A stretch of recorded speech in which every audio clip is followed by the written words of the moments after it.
comment tu peux à ce point rater une suite et dans le même temps manquer de respect au film précédent? Oh putain, Star Wars est contagieux.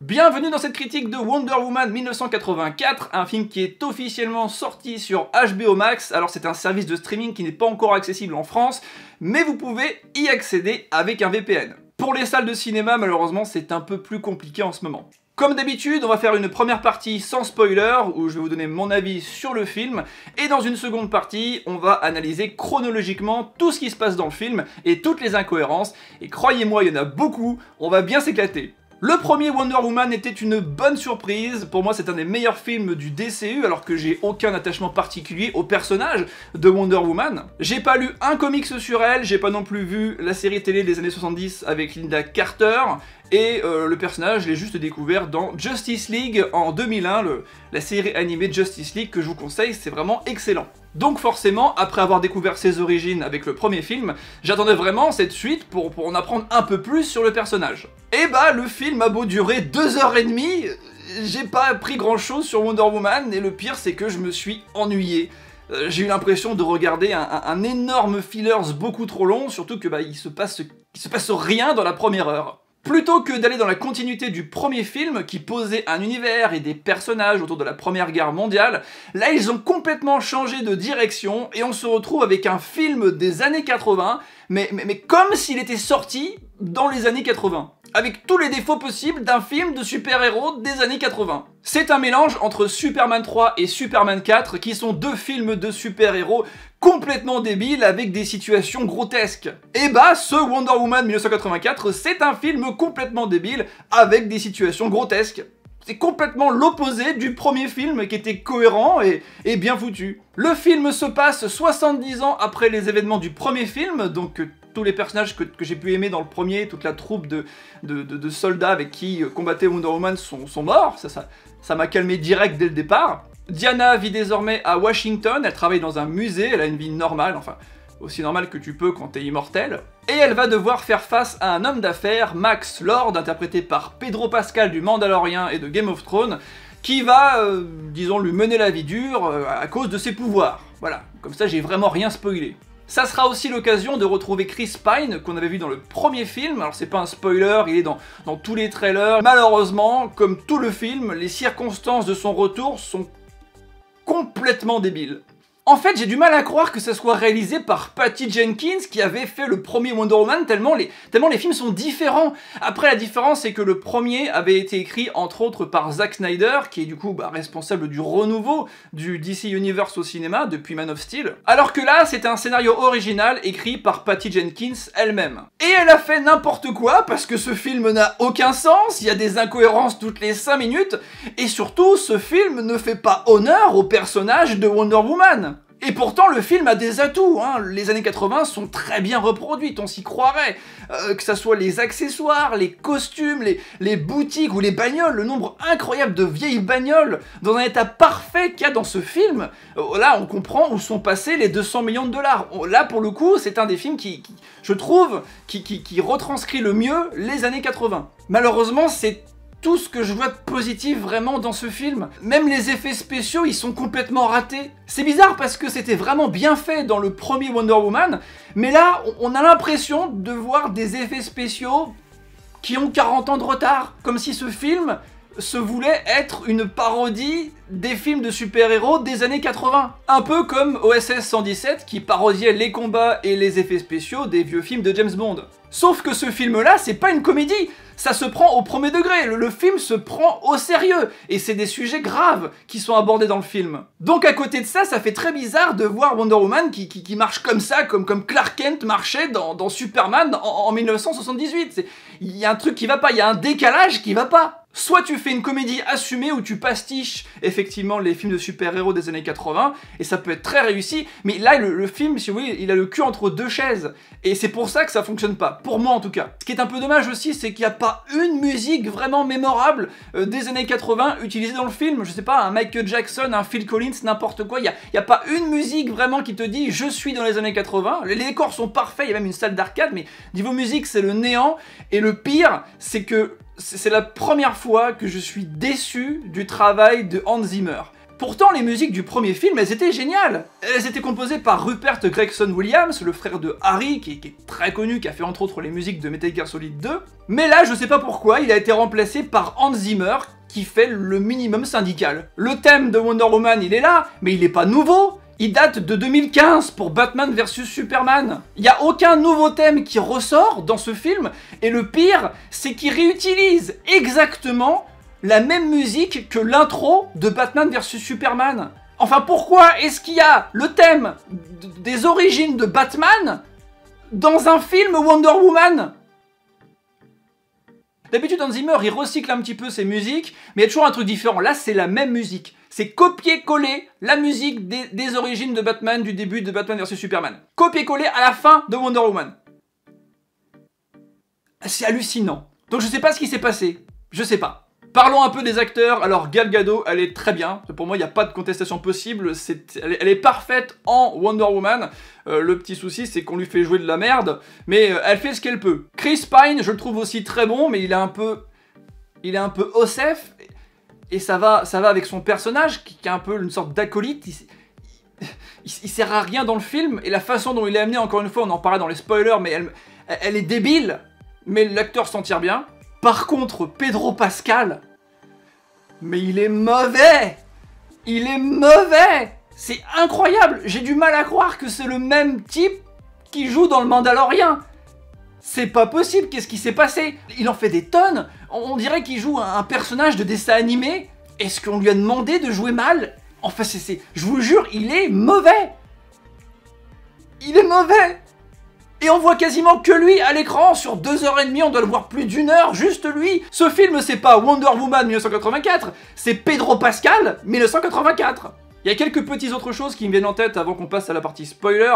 La première, c'est que absolument tous les hommes dans ce film, à part Chris Pine, ce sont des gros cons qui emmerdent les femmes, les harcèlent, parfois les agressent. Tous les hommes du film, c'est des connards. Et au début du film, quand Wonder Woman sauve des gens, elle ne sauve que des femmes.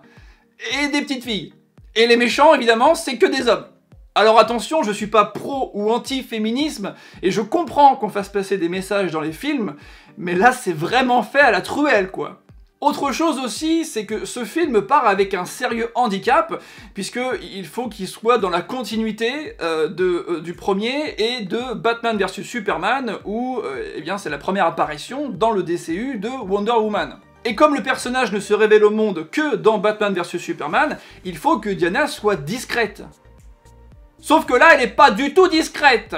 On a tout un pan du film dans Batman vs Superman où Bruce Wayne, Batman, le plus grand détective du monde, cherche des indices sur Wonder Woman et tout ce qu'il trouve c'est la photo du premier film. Avec tout ce qui se passe dans ce film, pardon Batman, mais t'es un détective vraiment à chier. Le problème c'est qu'il va se passer des choses dans ce film qui sont complètement incohérentes avec Batman vs Superman. On sent que Patty Jenkins, elle a dit « j'en ai rien à foutre ». Je fais mon film, je m'en fous complètement pour la continuité, et on se retrouve avec des incohérences comme dans Rise of Skywalker. Difficile d'en dire plus sans se mettre à spoiler, mais vous l'avez compris, pour moi ce film est complètement raté, c'est un fillers indigeste, incohérent de 2h30, le film est interminable, et le pire c'est qu'il se passe rien dedans, la première heure elle est à jeter, je suis sûr que tu peux enlever 1 heure à ce film, peut-être pas 1 heure, tu peux enlever 45 minutes à ce film, le rythme est un peu mieux, ça sera peut-être un peu plus sympa. Ça restera débile, mais c'était pas besoin de faire un truc de 2h30 pour raconter du rien. À mon sens, parce qu'évidemment tout ça c'est mon avis, je respecte les gens qui ont aimé, mais tu peux apprécier ce film si c'est le premier film du DCU que tu vois. Si tu n'as pas vu les autres, si tu n'as pas vu Batman vs Superman ou Justice League et que tu n'as que ce film-là comme référence, alors évidemment ça restera un film incohérent et brouillon, mais ça peut, à la limite, ça peut passer. Mais pour quelqu'un qui suit l'affaire, c'est vraiment une tâche, ce film. C'est une tâche sur le DC Universe, le DC Comics Universe. C'est une énorme tâche, en fait, en plein milieu. Alors j'espère vraiment que c'est juste un accident de parcours, parce que j'ai beaucoup aimé les derniers films du DCU, que ce soit Aquaman ou Shazam, j'ai pas vu Birds of Prey, donc j'espère qu'ils vont remonter le niveau au prochain, parce que j'adore DC Comics, je préfère l'univers de DC Comics à celui de Marvel, mais quand on fait la comparaison entre les deux et la façon dont c'est géré, il n'y a pas photo, quoi. Dans les Marvel, Tout se suit parfaitement, chaque événement, chaque petit clin d'œil d'un film à l'autre, chaque petit cameo, etc. est super bien fait, tout est écrit en amont, tout est vraiment bien cohérent. Et pour le DCU, là, on commence à avoir avec ce film du gros n'importe quoi, en fait, qui ne correspond pas à l'univers total du DCU. Je sais pas comment le dire, mais j'espère vraiment que c'était juste un délire de Patty Jenkins. J'ai rien contre elle en particulier, elle a fait un très bon Wonder Woman 1, je le redis, hein, le premier Wonder Woman était vraiment très bon, mais là, vraiment, là c'est raté. On va maintenant passer à la partie spoiler et analyser chronologiquement tout ce qui se passe dans le film, donc il est très long, 2h30, il y a beaucoup de choses, vous m'excuserez si j'oublie quelques détails. Non. Partie spoiler.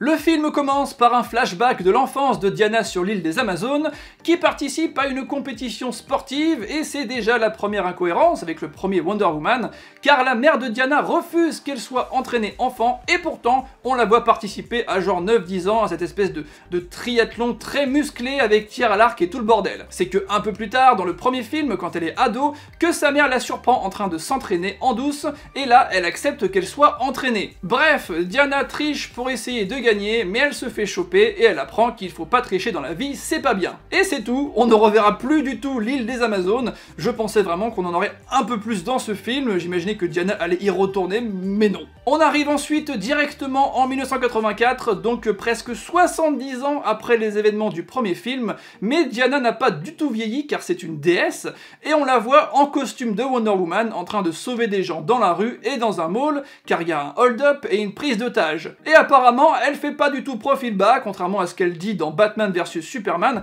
Alors oui, elle détruit les caméras de surveillance là où elle passe, mais il y a des centaines de gens qui la voient dans le mall, et ça finit même dans le journal, donc c'est pas très cohérent avec Bruce Wayne 30 ans plus tard qui trouve aucune trace d'elle. Bref, on apprend qu'elle travaille dans un musée à Washington sous le nom de Diana Prince, le même nom qui a 70 ans, ce qui est vraiment malin quand t'es immortel et que t'essayes de rester discret. Par exemple, Connor McLeod dans Highlander change d'identité assez régulièrement pour pas éveiller les soupçons. Mais là on s'en fout, j'imagine. Oui. Elle fait la rencontre d'une nouvelle collègue, Barbara, une femme timide, mal habillée, mal coiffée, avec des lunettes énormes, qui fait des gaffes et n'a aucune confiance en elle, mais qui admire Diana car elle est trop cool. On découvre aussi Max Lord, le méchant du film, qui est un businessman des années 80, spécialisé dans le pétrole, sauf qu'en fait il a aucun puits de pétrole, c'est un gros loser en faillite, qui en plus néglige de s'occuper de son fils, certainement parce qu'il ne lui ressemble pas du tout. Vu que c'est une géologue, le FBI demande à Barbara d'analyser une étrange pierre trouvée après le casse du mall, et avec l'aide de Diana, elle découvre que la pierre est magique et semble pouvoir exaucer les vœux. Enfin, un vœu par personne. Elles se disent que non, c'est pas possible, ça n'existe pas les pierres qui exaucent des vœux, mais elles font quand même des vœux. Barbara souhaite être comme Diana car elle est trop cool, et Diana souhaite ressusciter Steve Trevor, le seul homme qu'elle ait jamais aimé, qui s'était sacrifié héroïquement dans le premier film. Mais en fait ça marche, et ils font revenir Chris Pine à la Code Quantum, c'est-à-dire que son esprit va se retrouver dans le corps de quelqu'un d'autre, mais le spectateur va le voir à travers les yeux de Diana, donc on verra Chris Pine et pas l'autre gars. Code Quantum.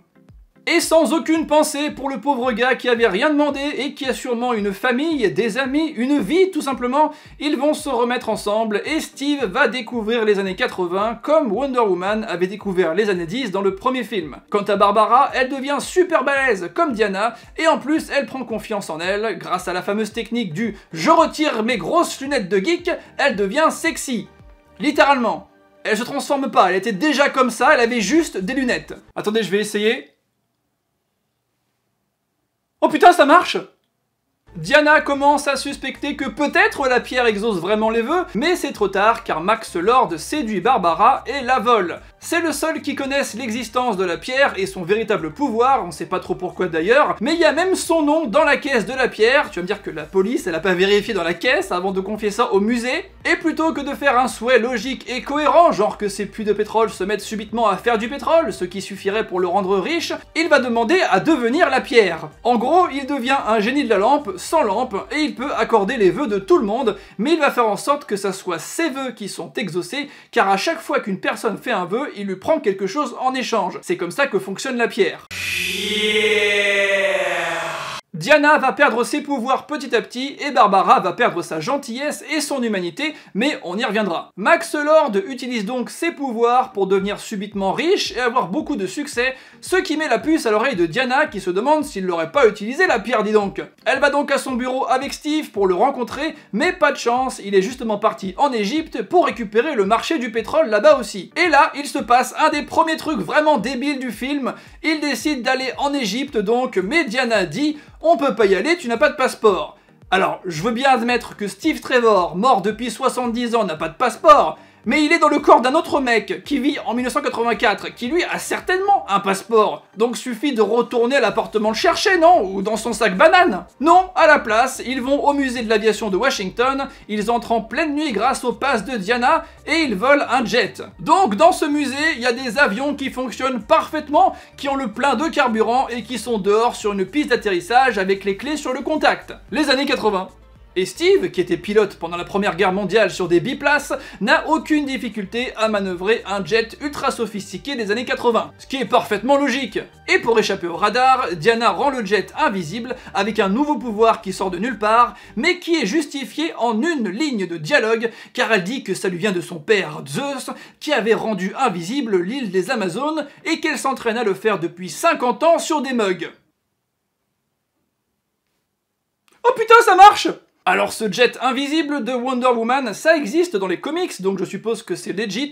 Par contre, foncer juste après dans un feu d'artifice, c'était peut-être pas la meilleure chose à faire pour rester discret. Et puis je suis pas un expert, mais il me semble qu'un radar aérien va capter des ondes électromagnétiques d'un objet en mouvement pour déterminer sa position par rapport à lui. Donc même si le jet est invisible à l'œil, il bouge encore et produit des ondes, donc il devrait quand même apparaître sur les radars. Bref, par chance, ils ont juste assez de carburant pour traverser tout l'océan Atlantique et arriver au Caire. Ils retrouvent Max Lord complètement par hasard en passant à côté de lui sur la route en taxi, c'est quand même bien foutu. Ils achètent le taxi au conducteur de taxi qui accepte sans problème de céder son gagne-pain pour quelques dollars américains. Tiens, voilà tes 30 $. Et on a enfin droit à une scène d'action, la première depuis le mall si je me trompe pas. Le problème, c'est que les effets spéciaux, eux aussi, sont restés dans les années 80. Bref, Diana ne parvient pas à l'arrêter car elle se rend compte qu'elle est en train de perdre ses pouvoirs à cause de son vœu. Max Lord parvient à s'enfuir et continue d'exaucer des souhaits pour gagner en pouvoir, et ça commence à le consumer, mais il continue. Il fout un bordel monstre dans le monde entier à cause des vœux,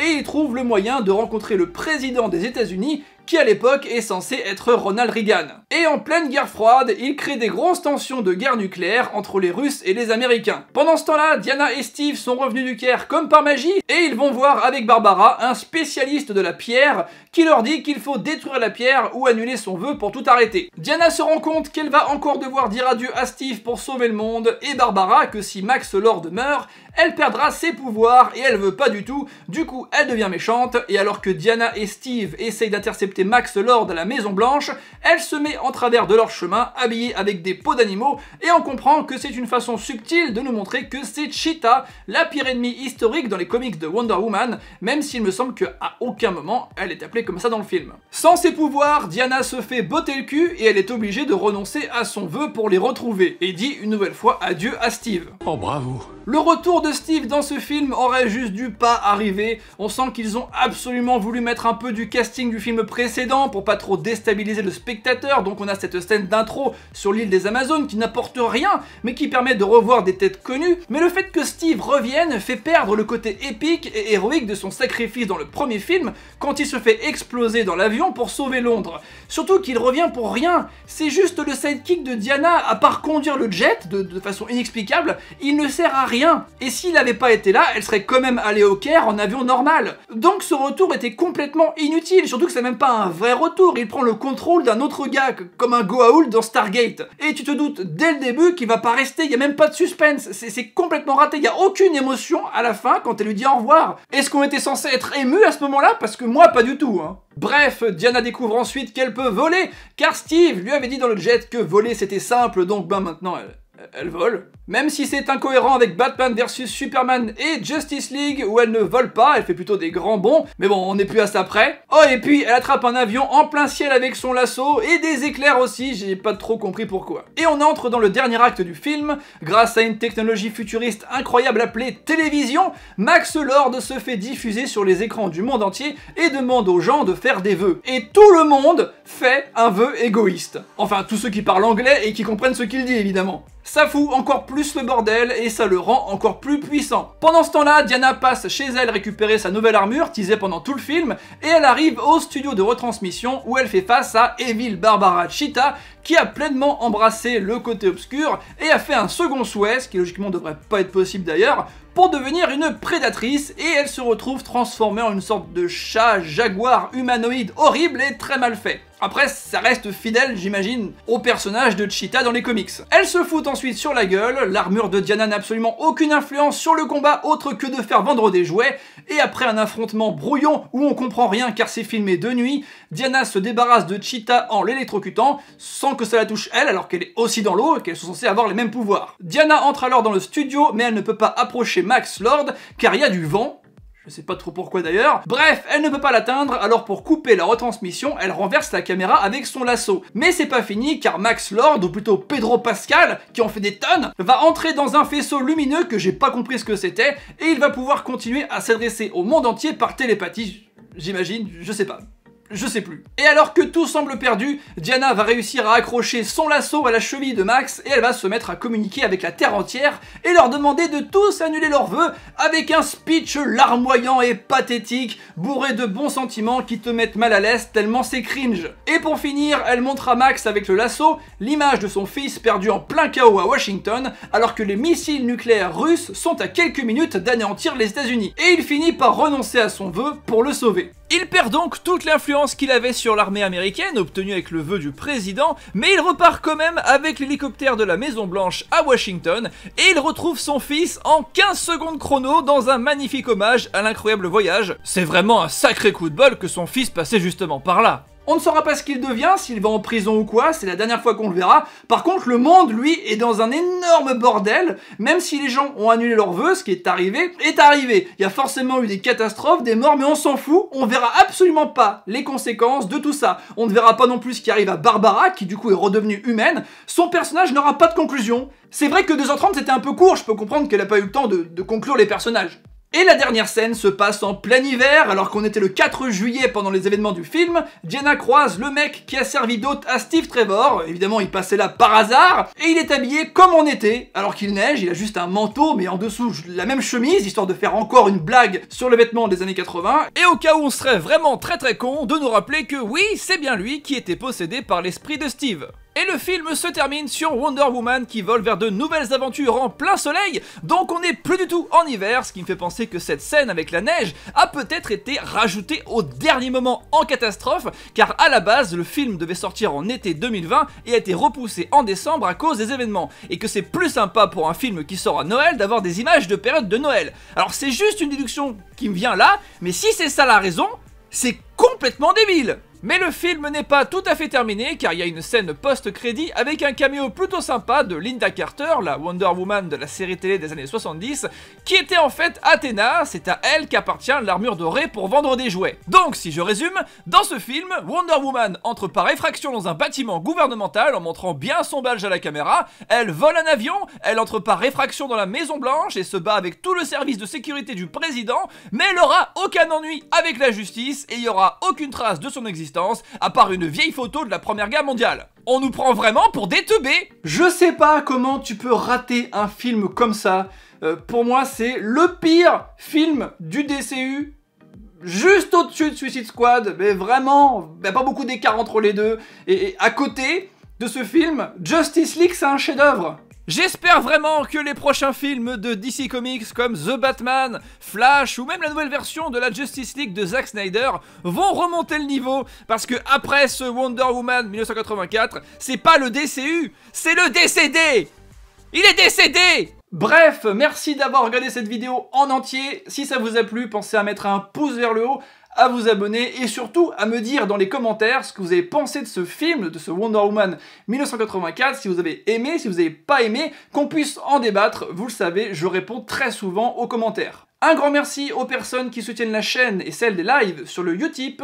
Votre nom apparaît en ce moment à l'écran. Si tout ça continue, c'est grâce à vous. Merci beaucoup. Je vous dis à bientôt pour une prochaine vidéo. Prenez soin de vous. Tchuss.